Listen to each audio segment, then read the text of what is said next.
చక్కగా ఒక నలుగురు కుర్రోళ్ళు కూర్చొని ఒక బడీ కామెడీ ఎలా ఉంటుందో అట్లా ఉంటుంది. దీంట్లో ఏంటంటే ఎక్కువ యంగ్‌స్టర్స్‌ని అంటే నాకు నిజంగా ఇట్లాంటి సినిమాలు తీయడానికి ఇన్స్పిరేషన్ జాతిరత్నాలు సార్. నేను చాలా స్టేజ్ మీద కూడా చాలా సార్లు చాలా స్టేజెస్ మీద కూడా చెప్పాను ఈ మాట. అంటే ఒక నలుగురు హ్యాపీగా నవ్వుకుంటూ మాట్లాడుకుంటే ఫ్రెండ్స్ ఎంత బావుంటది అనటానికి నాకది చాలా ఇష్టంగా ఉంటుంది.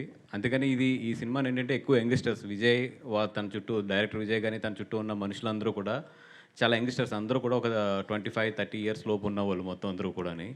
వాళ్ళందరూ కలిపి ఈ సినిమాని తయారు చేస్తుంటే మేమందరం సపోర్ట్ ఇచ్చాము. ఇచ్చి ప్యూర్‌గా ఒక యంగ్ బ్యాచ్ తయారు చేస్తే ఈ సినిమా ఎట్లా ఉంటదో అది చూడాలనిపించింది.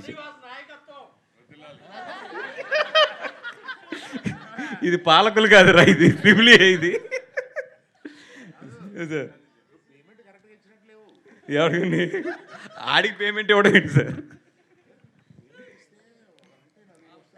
కాదు సార్, ఎస్కేఎన్కి అరవింద్ గారి నాయకత్వం అని చెప్పాను సార్. ఆడు నన్ను ఇరికించాలని చెప్పి నా నాయకత్వం అని చెప్తున్నాడు వాడు.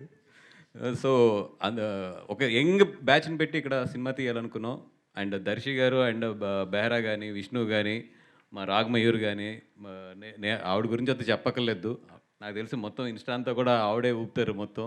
వీళ్ళందరూ కలిపి ఈ సినిమాని కుమ్మేశారు. ఎస్పెషల్లీ దీంట్లో సత్య గాని, వెన్నెల కిషోర్ ట్రాక్ అయితే అదిరిపోతది. రండి థియేటర్‌లో సూపర్ ఎంజాయ్ చేద్దురు గాని. రిలీజ్ డేట్ కూడా తొందరలోనే అనౌన్స్ చేసేస్తాము.